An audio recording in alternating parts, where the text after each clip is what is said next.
Hello everyone, welcome to my channel Dada's physics. So जैसे कि मैंने पहले ही बोला था, थर्सडे को इंजीनियरिंग मैथमेटिक्स का लेक्चर आएगा, तो मैंने अपलोड करने के लिए मैं लेक्चर लेके आ गया हूँ और इंजीनियरिंग मैथमेटिक्स लेक्चर 1। ओके, और लेक्चर 1 हम लोग स्टार्ट करने जा रहे हैं कैलकुलस के साथ। एंड कैलकुलस के जो पहली जो पार्ट है, हमें डिफरेंशिएशन का बहुत ही यूज़ करना पड़ेगा आगे जाके, इसीलिए हम लोग पहले ही जानेंगे जो चीज़ वो है कंटिन्यूटी एंड डिफरेंशिएबिलिटी।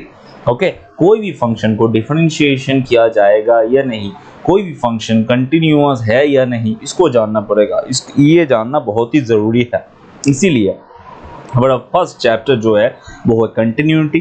तुम लोगों को बहुत ही प्रॉब्लम हो सकता है आगे जाके, अगर कंटिन्यूटी डिफरेंशिएबिलिटी का कॉन्सेप्ट तुम्हें नहीं पता हो। बहुत सारे स्टूडेंट्स को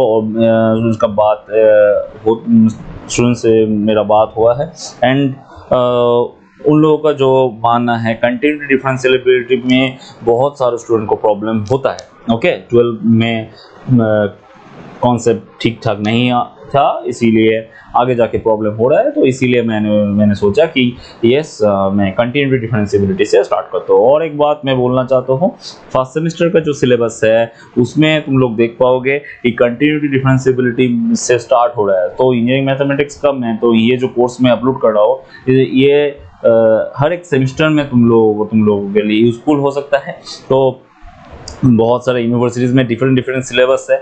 यहाँ पे वेस्ट बंगाल में मेकाउट जो यूनिवर्सिटी है, उसका सिलेबस के according continuity differentiability first semester में है। तो किसी और यूनिवर्सिटी में किसी और सेमेस्टर में हो सकता है। अगर कोई यहाँ पे फिजिक्स ऑनर्स का स्टूडेंट हो, कोई मैथमेटिक्स ऑनर्स का स्टूडेंट हो, उन लोगों के लिए भी ये यूज़फुल हो सकता है थोड़ा बहुत। And definitely it is also useful for class 12 student. And यहाँ पे मैं टोटल कॉन्सेप्ट को मैं बहुत ही अच्छी तरीके से समझाने की कोशिश करूँगा। एंड आगे देखते हैं तुम लोगों को क्या लगता है, समझ में आता है या नहीं। अगर समझ में आ रहा है, आएगा अगर समझ में, देन डेफिनेटली एक लाइक करके जाना। और जो लोग देख रहे हो बट सब्सक्राइब नहीं कर रहे हो, डेफिनेटली सब्सक्राइब करना। इससे मुझे इंस्पिरेशन मिलेगा और लेक्चर्स डालने के लिए मैं थोड़ा इंस्पायर हो जाऊंगा। एंड आगे देखते हैं। तो without any loss of time start करते हैं आज का लेक्चर। एंड आज का लेक्चर है engineering mathematics on continuity differentiability. Okay, तो देखो, कंटिन्यूटी डिफरेंशिएबिलिटी जानने के लिए हमें किसका कंटिन्यूटी किसका डिफरेंशिएबिलिटी जानना पड़ेगा, वो है फंक्शन का कंटिन्यूटी, फंक्शन का डिफरेंशिएबिलिटी जानना पड़ेगा। तो पहले जो मैं बात करने जा रहा हूँ वो है फंक्शन के बारे में। वो किसके बारे में है? वो फंक्शन के बारे में है। एंड हमें पहले ये फंक्शन का कॉन्सेप्ट को थोड़ा क्लियर करना पड़ेगा। तो ये फंक्शन क्या है? फंक्शन जानने के लिए ये चीज़ तो तुम लोग को पता ही होगा, y = f(x), इसको हम फंक्शन बोलेंगे। कब बोलेंगे? ये रहा हमारा क्वेश्चन। यहाँ से हम लोगों को सोचने की ज़रूरत है। एंड साइंस तो सोचने का ही सब्जेक्ट है।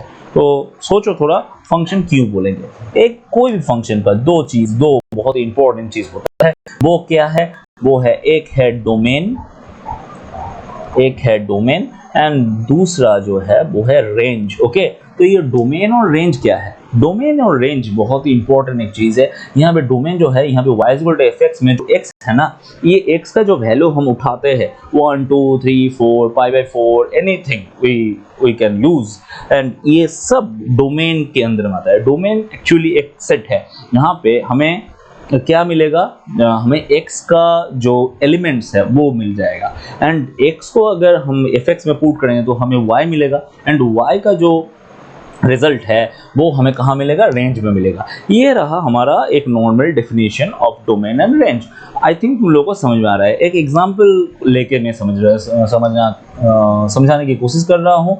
y = sin x मान के चलो, ये रहा एक function. And y = sin x, इसका जो ग्राफ है बहुत ही अच्छी एक ग्राफ होता है। ऐसे करके ये ग्राफ होता है और ये चलते रहता है। ओके, तो यहाँ पे देखो, तुम लोगों को जस्ट अ मिनट, ये ग्राफ थोड़ा उल्टा हो गया। अरे यार, okay done. Okay, so this is okay, ये रहा ग्राफ। तो यहाँ पे देखो, अगर x का जो वैल्यू है मैंने यहाँ पे π/4 पुट कर दिया तो यहाँ पे हमें 1/√2 मिलेगा। यहाँ पे अगर मैंने 5π/4 पुट कर दिया फिर भी हमें 1/√2 मिलेगा। अगर यहाँ पे π/2 पुट करेंगे, यहाँ पे मैं π/2 लूंगा x का जो वैल्यू, तो यहाँ पे हमें 1 मिलेगा। तो एक चीज यहाँ पे बहुत ही इंपॉर्टेंट है, फंक्शन होने के लिए ये जो डोमेन में एलिमेंट ले रहे हैं ना और रेंज में जो एलिमेंट मिल रहा है, इन दोनों एलिमेंट मिलना और लेना, इसमें एक बहुत ही इंपॉर्टेंट फंडा है। वो क्या है वो देखो, इस ग्राफ को अगर तुम लोग ठीक से देखोगे तो तुम्हें बहुत ही अच्छी तरीके से समझ में आ जाएगा कि एक फंक्शन को हम फंक्शन कब कह सकते हैं, अदरवाइज हम उसको फंक्शन नहीं कह सकते। इस ग्राफ को थोड़ा सा बड़ा करते हैं और अच्छे से देखते हैं। ओके, चलो ये रहा, और ये काम क्यों नहीं कर रहा है, ये रहा, काम कर गया। ओके, तो ये रहा हमारा ग्राफ, ये रहा हमारा साइन का ग्राफ, ये आगे बढ़ रहा है ऐसे करके। देखो नेगेटिव पोर्शन मैंने यहाँ पे नहीं ड्रॉ किया, तो सिर्फ पॉजिटिव पोर्शन में। तो इस तरफ में क्या है, ये है y, और यहाँ पे क्या है, ये है x। तो यहाँ पे देखो x का ये रहा एक वैल्यू, इसमें एक y मिल रहा है। ये सेम y में बहुत सारा x का वैल्यू है जहाँ पे ये y का वैल्यू सेम है। मतलब ये पर देखो, यहाँ पे सेम वैल्यू मिल रहा है, यहाँ पे एक सेम वैल्यू मिलेगा, यहाँ पे y का सेम वैल्यू मिलेगा। मतलब ये x का 1.2, 3, 4, मतलब डोमेन में ऐसे 4 एलिमेंट हमें ऑलरेडी मिल चुका है जहाँ पे रेंज में एक ही एलिमेंट मिलेगा, जहाँ पे रेंज में एक ही एलिमेंट मिलेगा। ये तो रेंज के एलिमेंट है ना, y में एक्चुअली रेंज प्लॉट किया, वो y में एक्चुअली की रेंज मिलता है और x में क्या मिलता है, डोमेन मिलता है। तो यहाँ पे डोमेन का 4 डिफरेंट एलिमेंट्स के लिए एक ही रेंज के एलिमेंट मिल जाएगा। बट ये कभी नहीं तुम्हें मिलेगा कि एक ही ये रहा यहाँ पे जो y है, y का इसी जो एलिमेंट, ये जो एलिमेंट है, ऐसे कभी नहीं मिल सकता कि y का एक एलिमेंट और यहाँ पे डोमेन में जैसे कि 2-3 एलिमेंट के लिए y में एक ही एलिमेंट मिलेगा। मतलब ये नहीं हो सकता कि y में दो एलिमेंट के लिए सेम ही डोमेन मिल जाएगा। समझ में आ रहा है ना? ऐसे तुम नहीं देख सकते हो कि y में ये रहा एक वैल्यू और ये रहा और एक वैल्यू, इन दोनों वैल्यू के लिए एक ही डोमेन मिल जाएगा। ये नहीं हो सकता। ओके, मतलब किसी फंक्शन को फंक्शन बोलेंगे हम तभी जब उसका 2 डोमेन के एलिमेंट के लिए एक रेंज मिल सकता है, बट एक रेंज मिल सकता है, बट दोनों रेंज के एलिमेंट के लिए एक ही डोमेन, ये नहीं हो सकता। ओके, एक एग्जांपल लेते हैं, तुम लोगों को समझ में आ जाएगा। ये रहा स्टूडेंट्स, ओके, और ये रहा स्टूडेंट्स लोगों का डेट ऑफ बर्थ। ओके, तो स्टूडेंट का मतलब A B C 3 स्टूडेंट है। यहाँ पर डेट ऑफ बर्थ में मैंने x और y 2 डेट ऑफ बर्थ लिखा है। तो ये हो सकता है कि ये दोनों स्टूडेंट A और B दोनों स्टूडेंट एक ही डेट ऑफ बर्थ में, एक ही डेट ऑफ बर्थ है इन दोनों का। बट ये नहीं हो सकता कि एक B एक स्टूडेंट है, इसका दोनों डेट ऑफ बर्थ, ये कभी नहीं हो सकता। x में भी जन्म ले लिया, y में भी जन्म ले लिया, ये नहीं हो सकता। ये कभी की हो सकता है। मान के चलो तुम्हारा एक दोस्त है, उसका नाम है ये रहा B, ओके, B रहा ये तुम्हारा दोस्त, तुम्हारा दोस्त का दोनों जन्मदिन, ये नहीं हो सकता कि दोनों दिन में जन्म ले लिया, ये नहीं हो सकता, एक ही दिन में जन्म लेगा। तो ये जो स्टूडेंट्स और डेट ऑफ बर्थ का जो कॉम्बिनेशन मैंने यहाँ पे बोला है, कोई भी फंक्शन को फंक्शन होने के लिए इसी कॉम्बिनेशन को फॉलो करना पड़ेगा, otherwise it is not a function. Okay, now I think ये जो फंक्शन के जो कॉन्सेप्ट है तुम लोगों को क्लियर हो चुका है। अब आते हैं फंक्शन का कंटिन्यूटी में। यहाँ पे देखो, जो साइन का जो ग्राफ मैंने यहाँ पे ड्रॉ किया है, वहाँ पे कंटिन्यूअस है, पूरे ग्राफ में कोई भी ब्रेक नहीं है, ग्राफ एक भी जगह में ग्राफ टूटा नहीं है। ओके, टूटा मतलब कैसे है, टूटा देखो, टूटने का मतलब है ये रहा ग्राफ का एक पार्ट और ये रहा ग्राफ का दूसरा पार्ट। यहाँ पे देखो ग्राफ टूट गया यहाँ पे, तो इसको हम कहते हैं डिसकंटिन्यूटी। इसको हम क्या कहते हैं, इसको हम कहते हैं डिसकंटिन्यूटी।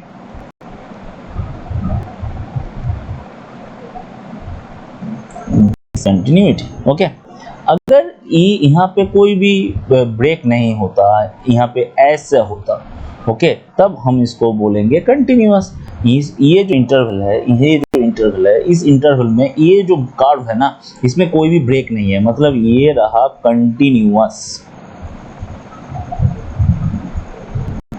ओके, ये रहा कंटिन्यूअस।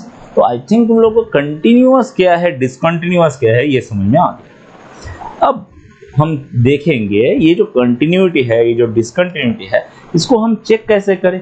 बार बार तो हम ग्राफ ड्रॉ नहीं कर सकते ना, हर टाइम में अगर ग्राफ ड्रॉ कर सकते हैं तो ग्राफ ड्रॉ करके हम चेक कर सकते हैं, लेकिन बहुत सारा इक्वेशन होगा, बहुत सारा फंक्शन होगा जहाँ पे ग्राफ ड्रॉ करना थोड़ा डिफिकल्ट होगा। तब हम कैसे चेक करेंगे ये कंटिन्यूटी कैसे होगा, डिसकंटिन्यूटी कैसे होगा, तब हम कैसे चेक करेंगे, उसके लिए हमें एक प्रोसेस सीखना पड़ेगा। एंड उसके लिए हमें पहले ही जो जानना पड़ेगा वो है लिमिट का कॉन्सेप्ट। वो क्या है? लिमिट का कॉन्सेप्ट। इसी लिमिट को हम यूज करके चेक करेंगे कि कौन सा फंक्शन डिसकंटिन्यूअस है। Check which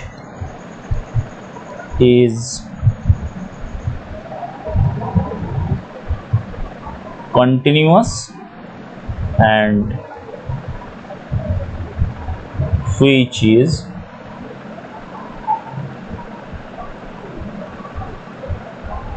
discontinuous। तो लिमिट के साथ हम चेक करेंगे। तो ये लिमिट क्या है? लिमिट देखो, लिमिट को हम कैसे कहते हैं, x टेंड्स टू a, ऐसे हम लिखते हैं लिमिट को। तो ये x टेंड्स टू a का मतलब क्या है? एक्चुअली ये रहा हमारा नंबर लाइन, जैसे कि तुम लोग देख रहे हो, ये रहा नंबर लाइन, और यहाँ पे मान के चलो ये रहा x equal to a, okay. x equal to a की जगह में मैं तुम लोग को समझाने के लिए यहाँ पे मैं x इक्वल टू 2 एक पॉइंट ले लेता हूँ, और देखो यहाँ पे मैं दोनों तरीके से 2 की तरफ पहुँच सकता हूँ। इसको हम क्या कहते हैं? इसको हम कहते हैं x tends to a, okay, ये कहते हैं। और यहाँ पे हम इसको अगर हम कहेंगे x टेंड्स टू 2, इसका मतलब है अप्रोचिंग टुवर्ड्स a, और यहाँ पे अप्रोचिंग टुवर्ड्स 2। तो 2 की तरफ हम अप्रोच कैसे कर सकते हैं? दोनों तरीका है अप्रोच करने का। वो क्या है? एक तरीका तो ये है कि ये जो x है, x का हम वैल्यू लेंगे, पहले मान के चलो 2.01। 2.01 कहाँ मिलेगा? इस तरफ मिलेगा। उसके बाद हम लेंगे 2.001, 2.001। उसके बाद हम ले सकते हैं 2.001, ओके, 2.0001। ऐसे करके हम बहुत सारा जीरो लेके एक 1 ले लेंगे और हमारा वैल्यू मिल जाएगा। तो इसका जो तरीका है, यहाँ पे देखो, यहाँ पे वैल्यू घटते घटते 2 की तरफ हम जा रहे हैं। और एक तरीका हो सकता है, वो क्या? वो है x इक्वल टू 1.9 ले लिए, उसके बाद 1.99 ले लिए, उसके बाद 1.999 लेंगे, उसके बाद 1.999, ऐसे करेंगे। और यहाँ पे देखो हम जा रहे हैं 2 की तरफ, वैल्यू इंक्रीज करते करते जा रहे हैं। ये रहा हमारा, ये जो 2 है, ये 2 का ये रहा हमारा राइट साइड, तो इसको हम कहेंगे राइट हैंड लिमिट। और ये रहा हमारा 2 का लेफ्ट साइड, इसीलिए हम इसको कहेंगे लेफ्ट हैंड लिमिट, ओके। तो ये जो वैल्यू इंक्रीज करते करते जा रहे हैं 2 की तरफ, इसको हम कहेंगे क्या? Left hand limit. और जो डिक्रीज करते करते आ रहे हैं वो, उसको हम कहेंगे राइट हैंड लिमिट, बिकॉज वो राइट हैंड में है, ओके। तो ये जो राइट हैंड लिमिट, इसको रिप्रेजेंट कैसे करते हैं? इसको रिप्रेजेंट करते हैं x टेंड्स टू 2 प्लस, ऐसे करके, और इसको हम रिप्रेजेंट करते हैं x tends to 2 minus, okay. मतलब यहाँ पे हम 2 की ज़्यादा वैल्यू से 2 की तरफ जा रहे हैं, और यहाँ पे 2 की कम वैल्यू से 2 की तरफ जा रहे हैं, ओके। वैल्यू इंक्रीज करते करते 2 की तरफ आ रहे हैं। तो अगर ये जो राइट हैंड लिमिट और लेफ्ट हैंड लिमिट है, ये दोनों लिमिट का वैल्यू अगर एक ही पॉइंट में अप्रोच कर रहा है, ओके, देन हम उसको कंटिन्यूअस फंक्शन बोलेंगे। कैसे ये हो रहा है? देखो, इसके लिए हमें एक ग्राफ ड्रॉ करना पड़ेगा। इस ग्राफ को थोड़ा ठीक से समझना, ओके। देखो यहाँ पे ये रहा हमारा एक ग्राफ, बहुत ही अच्छी तरह एक ग्राफ है और यहाँ पे मैंने एक पॉइंट ले लिया, ये रहा हमारा x is equal to a। Okay, तो ये रहा हमारा x is equal to a। तो x is equal to a के लिए ये रहा f ऑफ a, ये रहा f ऑफ a, मतलब y का जो वैल्यू है उसको तो हम f ऑफ a ही कहेंगे ना, तो ये रहा f ऑफ a। तो अब देखो x is equal to a में हम दोनों तरीके से पहुंच सकते हैं, मतलब एक तो हम ऐसे कर सकते हैं, limit x tends to a plus, x tends to a plus का मतलब क्या है, इस तरफ से हम a की x is equal to a में पहुंचेंगे, मतलब यहाँ से x का डिफरेंट वैल्यू लेते x is equal to a में पहुंचेंगे। इसको हम कहेंगे x is equal to x tends to a plus of fx। Okay, इसको हम क्या कर सकते हैं, राइट हैंड लिमिट। ओके, और ऐसे करके हम यहाँ पे पहुंचेंगे जहाँ पे हमें f ऑफ a मिल जाएगा। और एक तरीका है वो है इस तरफ से अगर आएंगे, मतलब x का वैल्यू हम इंक्रीज करते यहाँ पे पहुंचेंगे और इसको हम कहेंगे x tends to a minus of fx। ये दोनों ही अगर एक ही पॉइंट में पहुंचेगा और दोनों के लिए हमें अगर f is equal to a मिलेगा, मतलब यहाँ पे जो पॉइंट है x इक्वल टू a में, वहाँ पे ग्राफ का कोई ब्रेक नहीं है, मतलब ये x इक्वल टू a में फंक्शन कंटिन्यूअस है। तो वो हम कैसे कर सकते हैं, ऐसे कह सकते हैं। देखो और एक ग्राफ ड्रॉ करते हैं, ये रहा हमारा ग्राफ। ओके, तो ये रहा हमारा x equal to a point. अगर हम इस तरफ से x इक्वल टू a की तरफ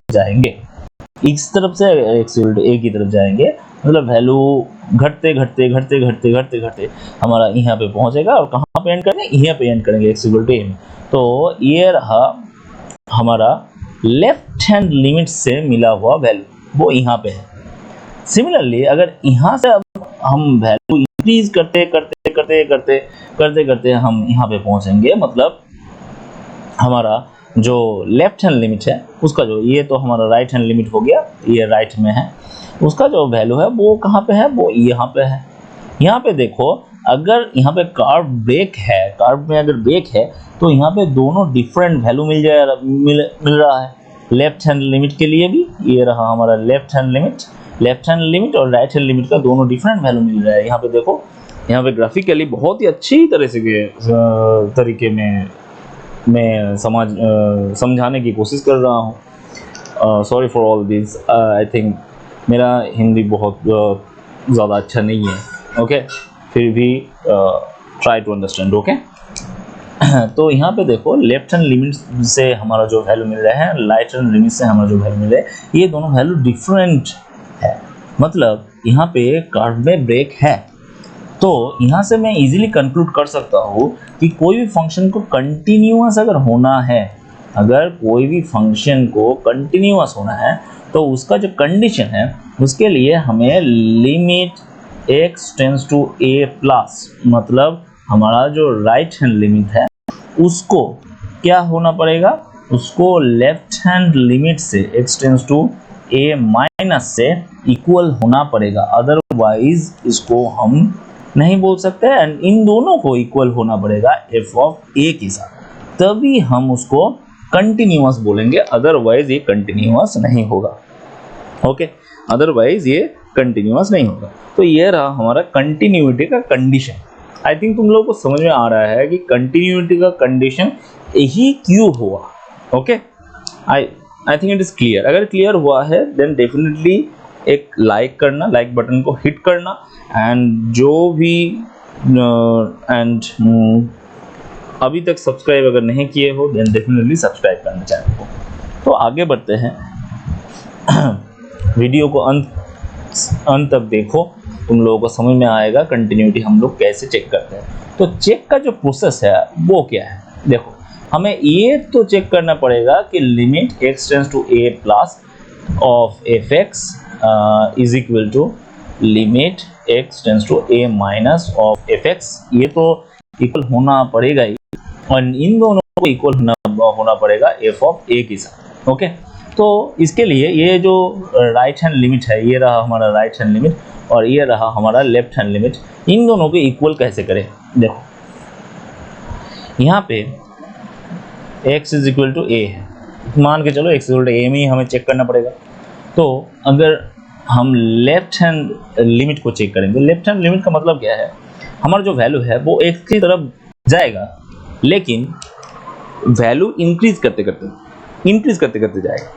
तो इंक्रीज करते करते जाएगा, इसके लिए हमें एक नंबर तो लेना पड़ेगा और वो नंबर यहाँ पे होना चाहिए।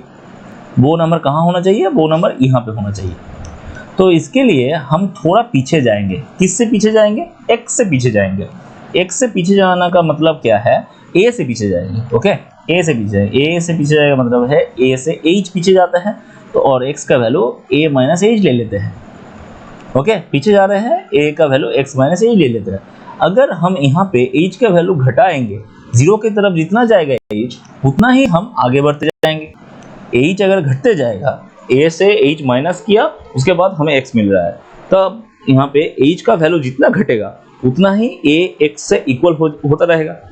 तो इसी को हम यूज करेंगे लेफ्ट हैंड लिमिट चेक करने के लिए। तो left hand limit LHL, left hand limit check करने के लिए f ऑफ x, जो हमारा लिमिट का जो पार्ट है, f of x limit x tends to a minus, उसको हम ऐसे लिखेंगे limit h tends to 0 f of a minus h, इसको हम चेक करेंगे। Okay, similarly right hand limit जब चेक करेंगे, राइट हैंड लिमिट के लिए हमें क्या चाहिए, हमें इस तरफ एक वैल्यू लेना होगा और यहाँ पे थोड़ा आगे जाना पड़ेगा। आगे जाने का मतलब क्या है, आगे जाने का मतलब है a से प्लस h हो जाओ और x का वैल्यू वो ले लेते हो, और यहाँ पे h का वैल्यू जितना घटाएंगे उतना ही हम x की तरफ जाएंगे, बट वैल्यू कमते कमते, यहाँ पे वैल्यू ज़्यादा हो, यहाँ पे वैल्यू इंक्रीज करते करते हम पहुँचेंगे और यहाँ पे वैल्यू घटते घटते हम पहुँचेंगे। तो ये रहा हमारा fx and limit x tends to a plus right hand limit. Okay, तो this is equal to limit h tends to 0 f of a plus h। तो a प्लस h तो यहाँ से है, यहाँ पे h को जितना घटाएंगे उतना ही वो a की तरफ जाएगा, यहाँ पे h जितना घटाएंगे उतना ही वैल्यू a की तरफ आएगा। ओके, तो ये रहा हमारा लेफ्ट हैंड लिमिट का अप्रोच और ये रहा हमारा राइट हैंड लिमिट का अप्रोच। बहुत सारे स्टूडेंट को ये कॉन्फ्यूज रहता है कि क्यों हम a प्लस एज ले रहे हैं, क्यों हम a माइनस एज ले रहे हैं।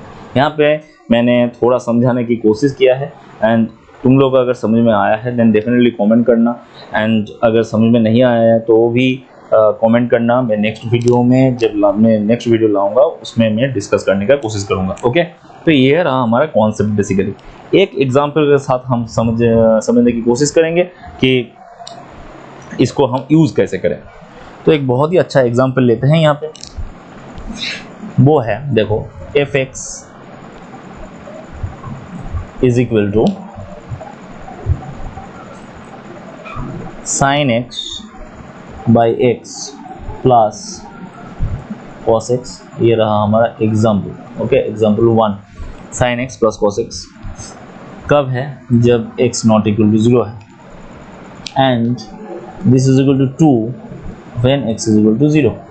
चेक करना पड़ेगा इसका continuity x is equal to 0 में ही। ओके, तो हम चेक करेंगे लेफ्ट हैंड लिमिट। तो लेफ्ट हैंड लिमिट चेक करने के लिए हमें क्या चाहिए, हमें लिमिट h टेंड्स टू 0 लेना पड़ेगा और x की जगह में हमें पुट करना पड़ेगा a माइनस h। तो हमारे जो मिलेगा वो a minus h divided by x की जगह में भी पुट हो जाएगा a minus h plus cos of a minus h। यहाँ पे a की जगह में क्या है, 0 है, तो 0 अगर है मतलब साइन ऑफ माइनस h हो जाएगा यहाँ पे divided by minus h plus cos of minus h रहेगा। यहाँ पे लिमिट h टेंड्स टू 0 है।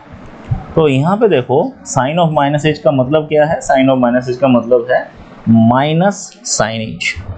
साइन ऑफ माइनस h का मतलब है माइनस साइन h, और नीचे का जो माइनस है वो कैंसिल आउट हो जाएगा और साइन एच बाई एच हो जाएगा। तो साइन एच बाई एच का मतलब लिमिट एच टेंस टू 0, उसका मतलब है 1, इसका मतलब है 1। और यहाँ पे cos h में भी 0 इंक्लूड करूंगा तो हमें क्या मिलेगा, cos 0, मतलब वहां से भी एक 1 मिलेगा। मतलब इसका जो आंसर आ रहा है वो है 2, वो है 2। सिमिलरली हम यहाँ से राइट हैंड लिमिट भी चेक करेंगे। राइट हैंड लिमिट के लिए क्या करना पड़ेगा, limit h tends to 0 f of a plus h, f of a plus h sin a plus h divided by a plus h plus cos of a plus h। यहाँ पे अगर h tends to 0 put करेंगे, मतलब एक ही जगह तो 0 put होगा, तो यहाँ पे अगर लिमिट ले लेंगे, लिमिट h टेंस टू 0, तो वहाँ पर भी हमें क्या मिलेगा, sine h by h plus cos h। तो इन दोनों में अगर लिमिट h टेंस टू 0 हम यूज करेंगे तो यहाँ पर भी 1 प्लस 1 इज 2 मिलेगा। तो यहाँ पे देखो f of 2 is equal to left hand limit is equal to right hand limit, ये दोनों हो रहा है, मतलब ये क्या है, ये एक कंटिन्यूअस फंक्शन है at x equal to 2। Okay, तो ऐसे ही हमें कंटिन्यूटी चेक करना पड़ेगा। आई थिंक तुम लोगों को समझ में आ रहा है कि कैसे हमें कंटिन्यूटी चेक करना पड़ेगा। ओके, अब हम बोलेंगे डिफरेंशिएबिलिटी के बारे में। डिफरेंशिएबिलिटी को जानने के लिए थोड़ा हमें डिफरेंशिएशन का जो डेफिनेशन है उसको भी थोड़ा समझना पड़ेगा।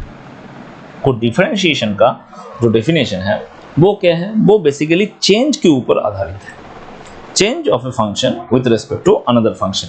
यही है डिफरेंशिएबिलिटी का, डिफरेंशिएशन का डेफिनेशन। ओके, तो डिफरेंशिएबिलिटी मतलब क्या है, मतलब कोई भी फंक्शन को डिफरेंशिएशन किया जा सकता है या नहीं, इसको हमें समझना पड़ेगा। तो पहले हम जियोमेट्रिकली इसको समझेंगे, उसके बाद हमारा कैलकुलेशन का प्रोसेस को हम समझेंगे। तो देखते हैं ये डिफरेंशिएबिलिटी का मतलब क्या है। मतलब हमारा जो फर्स्ट क्वेश्चन यहाँ है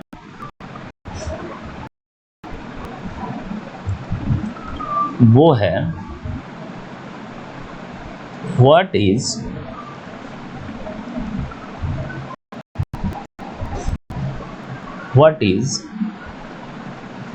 डिफरेंशिएबिलिटी।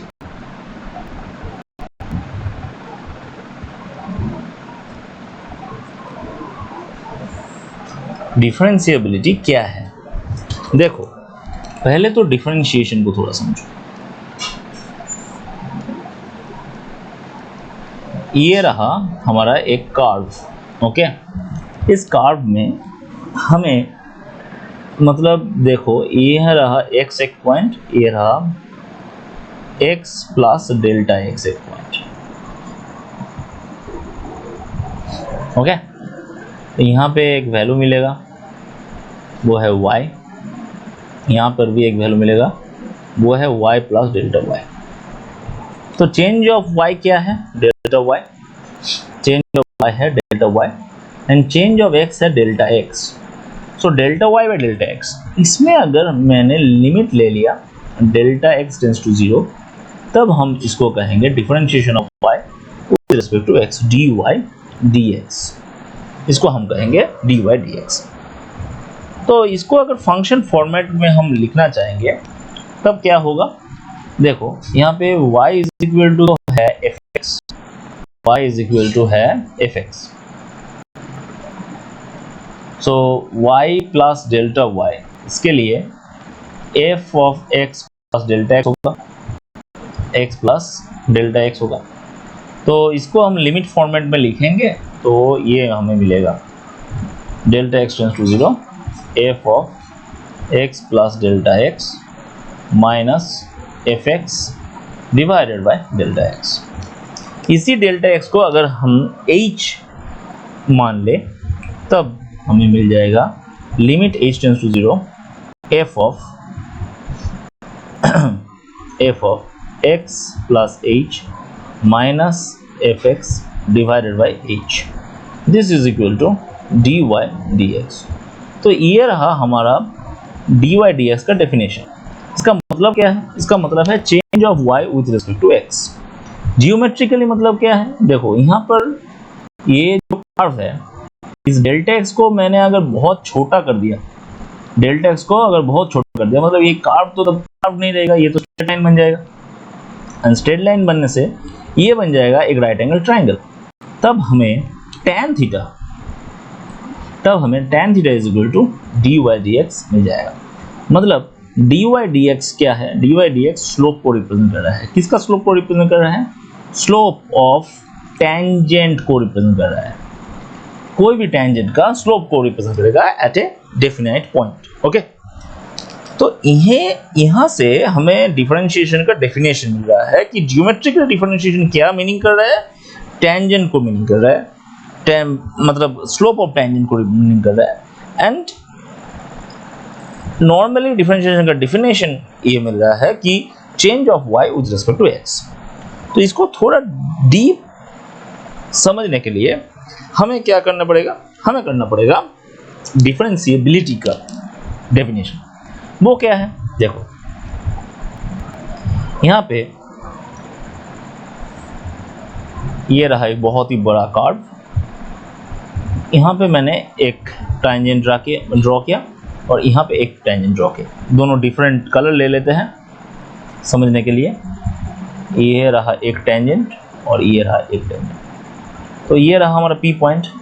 तो P पॉइंट का यहाँ पे एक थीटा मिलेगा और यहाँ पर भी एक थीटा मिलेगा। इसको थीटा 1 कहते हैं, इसमें थीटा 2 को कहते हैं। ओके, तो यहाँ पे देखो ये P पॉइंट है, इसको A ले लेते हैं, इसको B ले लेते हैं। मतलब AP और PB ये दोनों डिफरेंट स्ट्रेट लाइन है। इन दोनों का डिफरेंट स्लोप भी है। तो ये जो P पॉइंट है, P पॉइंट का इस तरफ, मतलब राइट हैंड में जो पॉइंट है उसमें जो टेंजेंट है उसका स्लोप ये है। लेफ्ट हैंड में जो पॉइंट है उसका स्लोप ये है। अगर ये दोनों स्लोप सेम हो जाए तब क्या होगा? ग्राफ को थोड़ा बड़ा करके देखते हैं। ये दोनों स्लोप सेम हो सकता है तभी जब ये लाइन एक ही होगा। तभी ये लाइन अगर एक हो जाएगा तब ये कॉर्ड नहीं रहेगा। इनिशियली ये कॉर्ड है, देखो AP और BP ये कॉर्ड है। तब ये दोनों मिलके बन जाएगा, ये जो AB ये दोनों मिलके बन जाएगा एक टेंजेंट। मतलब यहाँ पे एक पॉइंट में एक यूनिक टेंजेंट का एग्जिस्टेंस होना है। डिफरेंशिएबिलिटी का मतलब ये है existence of unique tangent. Unique tangent का एग्जिस्टेंस रहना पड़ेगा, तभी हम उसको डिफरेंशिएबिलिटी बोलेंगे। मतलब वो डिफरेंशिएबल होगा।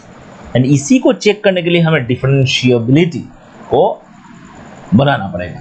तो डिफरेंशिएबिलिटी में यहाँ पे देखो एक चीज मैंने बोला था, ये लेफ्ट हैंड का एक पॉइंट, राइट हैंड का एक पॉइंट, मतलब यहाँ पे लेफ्ट हैंड लिमिट और राइट हैंड लिमिट का कॉन्सेप्ट तो आएगा। और लिमिट तो यहाँ पे ऑलरेडी है, लिमिट तो यहाँ पे ऑलरेडी है। तो वही सेम चीज करेंगे हम। Limit h tends to 0 f of a minus h minus f of a divided by minus h। Okay, ये रहा हमारा लेफ्ट हैंड। ओके, इसको राइट हैंड लिमिट से इक्वल करना पड़ेगा। h tends to 0 plus f of a plus h minus f a divided by h। Okay, ये अगर equal हो जाएगा तभी हम यूनिक टेंजेंट का एग्जिस्टेंस है ये बोल पाएंगे। एंड तभी हम उसको बोलेंगे ये डिफरेंशिएबल है। तो डिफरेंशिएबल होने के लिए ये चीज होना पड़ेगा, अदरवाइज हम x = a में ये डिफरेंशिएबल नहीं है बोलेंगे। ये a लिखा हुआ है। ओके, x = a में डिफरेंशिएबल नहीं है बोलेंगे। तो ये left hand limit and right hand limit का फंडा को यूज करके हम डिफरेंशिएबिलिटी एंड कंटिन्यूटी को चेक करेंगे। ओके, आई थिंक तुम लोगों को समझ में आया है कि डिफरेंशिएबिलिटी कैसे चेक करेंगे एंड कंटिन्यूटी कैसे चेक करेंगे। तो एग्जांपल जो तुम्हारा बुक में बहुत सारा है, तुम लोग खुद से ट्राई करो इस कॉन्सेप्ट को यूज करके, एंड आई थिंक तुम लोगों को बहुत ही अच्छा लगेगा डिफरेंशिएबिलिटी एंड कंटिन्यूटी चेक करते हुए। हाँ, उसके लिए तुम्हारा जो मॉड फंक्शन है, तुम्हारा जो साइन एक्स है, कॉस एक्स है, इन लोगों का जो ग्राफ होता है, इन लोगों का जो प्रॉपर्टीज होता है, ओके, सिग्नम फंक्शन जो है, इन लोगों स्टेप फंक्शन जो है, इन लोगों का जो प्रॉपर्टीज होता है उसको थोड़ा जानना पड़ेगा। ये तुम लोग एनसीईआरटी का कोई भी बुक में मिल जाएगा।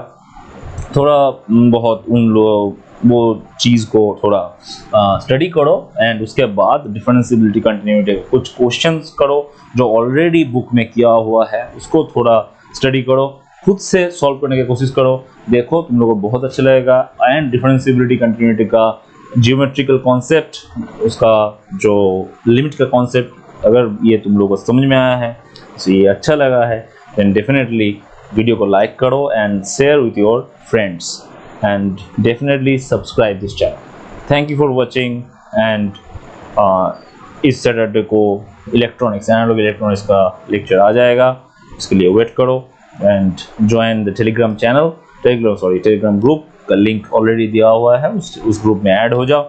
उसमें बहुत सारा बुक ऑलरेडी अपलोडेड है, बहुत सारे लेक्चर्स भी ऑलरेडी अपलोडेड है, एंड इस चैनल में इंजीनियरिंग फिजिक्स का भी लेक्चर्स टोटल ये एक प्लेलिस्ट बना हुआ है, वो तुम लोग जाके चेक कर सकते हो। एंड बहुत सारा लेक्चर्स ऑलरेडी है इस चैनल में, चैनल को शेयर करो, बहुत ही इंपॉर्टेंट चैनल है। 11-12 का भी वीडियोस है, यहाँ पे इंजीनियरिंग का भी वीडियोस है, एंड आगे भी हायर क्लास का वीडियोस भी रहेगा, एंड उसके साथ साथ 11-12 का भी वीडियो रहेगा।